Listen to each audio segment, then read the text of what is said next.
হারিয়ে ফেলছি মেয়েবেলা, কলম ও কণ্ঠে অর্পিতা। মনের ভাষা প্রেস থেকে বলছি। বয়স যত বাড়ছে ততই একলা হয়ে যাচ্ছি। না, বলাটা ঠিক একলা হয়ে যাচ্ছি না, একলা হতে ইচ্ছা করছে। চারপাশের মানুষকে যত বদলাতে দেখছি, মেয়েবেলাটা বড্ড পেছনে চলে যাচ্ছে। চেনা পরিচিত ভালো লাগা বড্ড অভিমানী আছে।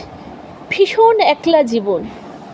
কজন প্রিয় মানুষকে ঘিরে বাঁচতে ইচ্ছা করছে। আমার চোখে কান্না নেই, বুকের ভেতরে সেটা বৃষ্টি হয়ে ঝরছে। চোখ জুড়ে এখন বড্ড আফসোস, আরও একটিবার হারিয়ে ফেলা প্রিয় মানুষদের ছুঁয়ে দেখার, নিজের কাছে ভুলে থাকার চেষ্টা। নিজের মেয়েবেলা, নিজের সঙ্গী সাথী, দাদু ঠাকুমা, আরও বড়রা কোথায় যেন হারিয়ে যাচ্ছে। জীবন বড্ড বেহিসাবি।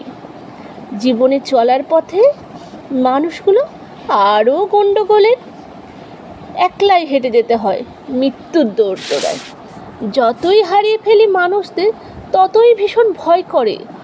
আজ যে কজন প্রিয় মানুষ আছে, তাদের হারিয়ে ফেলবো না তো? ভীষণভাবে মেয়েবেলাকে হারিয়ে ফেলছি প্রিয় মানুষদের ভিড়গুলোকে। ভীষণ একলা হয়ে যাচ্ছি। না, একলা হতে শিখছি। নমস্কার। কেমন লাগলো একটু কমেন্টে লিখবেন। ভালো খারাপ আপনাদের মন্তব্যে আমার লেখার হাত আরও বাড়বে আশা করি। যদি ভালো লাগে অবশ্যই একটা লাইক দেবেন। নমস্কার। আজকে আসি, খুব তাড়াতাড়ি আপনাদের প্রশ্রয় আবার লিখতে শুরু করব।